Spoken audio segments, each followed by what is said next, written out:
एक तरफ ईरान और अमेरिका वार्ता की ओर बढ़ रहे हैं तो दूसरी तरफ इजराइल ने लेबनान में अपने हमले तेज कर दिए हैं। इजराइल ने लेबनान के नबातियह में शनिवार को एक रिहायशी इमारत पर हमला कर दिया। इसमें 3 लोगों की मौत हो गई है और अब तक इजरायली हमलों में 300 से ज्यादा लोगों की मौत हो चुकी है। इजराइल लगातार हिजबुल्लाह के ठिकानों को निशाना बना रहा है। हिजबुल्लाह भी इजराइल पर पलटवार करते हुए हमले कर रहा है और इजराइल सीज फायर के बाद पूरी ताकत से हिजबुल्लाह पर निशाना साध रहा है।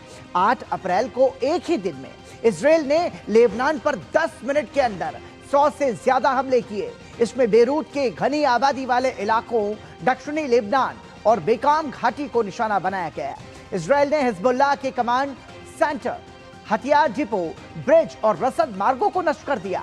कई पुल टूट गए जिससे दक्षिणी लेबनान में मदद पहुंचाना और ज्यादा मुश्किल हो गया है। और ऐसे में दरअसल ये जो लेबनान में जिस तरीके से इजरायली हमले हो रहे हैं, उन हमलों में आपको बता दें कि अब तक कितना ज्यादा नुकसान हो चुका है। तो आपको बता दें कि इजरायली हमलों में 300 से अधिक लोगों की मौत अब तक हो चुकी है और इसमें यह भी कोशिश की जा रही है कि लेबनान से सीधी बातचीत करने का प्रयास भी लगातार जारी है। हथियारों से लैस सबसे ताकतवर मिलिशिया ये एक तरीके से जो पूरा स्ट्रेटेजिकली जो प्लान बना रहे हैं उसकी जानकारी हम आपको दे रहे हैं। हिजबुल्लाह ईरान समर्थित विद्रोही समूह है और ये लगातार अपना विरोध दिखाते हुए लगातार वहां पर हमले करता रहा है। हथियारों से लैस सबसे ताकतवर मिलिशिया, ये इनकी खूबी है हिजबुल्लाह संगठन की। और हिजबुल्लाह के कमजोर होने से ईरान का टूट सकता है क्षेत्रीय नेटवर्क, इसीलिए लगातार वहां पर जो है इजराइल हिजबुल्लाह पर हमले कर रहा है। हिजबुल्लाह ईरान समर्थित एक विद्रोही समूह है। तो एक तरीके से बेशक अमेरिका और इजराइल के बीच का और ईरान का जो युद्ध है वो बेशक एक तरीके से यहां पर अभी सीज फायर की बात हो रही है, लेकिन हिजबुल्लाह पर हमले लगातार जारी है। और इस बीच ईरान पूरी ताकत लगाकर हिजबुल्लाह पर हमले बंद कराने की कोशिश कर रहा है। यहां तक कि ईरान ने अमेरिका के साथ वार्ता शुरू करने से पहले इसकी मांग कर दी। ऐसे में सवाल यह है कि ईरान हिजबुल्लाह को बचाने के लिए इतना बेचैन क्यों है। हिजबुल्लाह ईरान समर्थित मिलिशिया है, जैसा कि हमने आपको बताया, हथियारों से लैस सबसे शक्तिशाली जो है वो संगठन है मिलिशिया। और इजराइल के हमले जारी रहे तो हिजबुल्लाह कमजोर होगा, यह भी बड़ी बात है। और यह भी यहां पर समझने वाली बात है कि लेबनान में सीज फायर की मांग क्यों।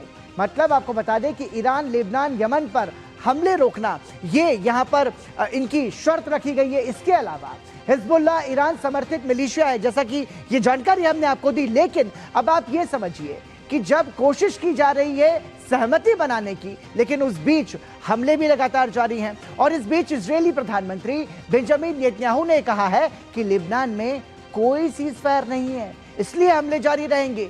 दूसरी तरफ उन्होंने यह भी ऐलान किया है कि इजराइल अब लेबनान की सरकार से सीधे बात करेगा। וביחס לחומר המועשר שעדיין נותר באיראן. כפי שאמרו היום בכירי ממשל טראמפ, החומר המועשר יצא כולו מאיראן. או שהוא יצא בהסכמה, או שהוא יצא בחידוש לחימה. ואנחנו רואים עין בעין בנושא הזה. עכשיו אני עמדתי על כך שהפסקת האש הזמנית עם איראן לא תכלול את חיזבאללה. ואנחנו ממשיכים להכות בו בעוצמה. वहीं जानकारों का मानना है कि सीज फायर पर वार्ता तो हो रही है, लेकिन सीज फायर का उल्लंघन भी हो रहा है। ईरान शांति वार्ता में ज्यादा से ज्यादा फायदा उठाने की रणनीति के साथ उतर रहा है। In the last 48 hours, we have seen pretty serious violations of the ceasefire. We look at it as Iran going into the peace talks with maximum leverage. The more leverage that they can have, the more damage that they've done, the stronger is their negotiating hand. So in many ways, it's a playbook that has been employed by the US president in the past. And what this shows is that it's an easy playbook to copy if you have the cards.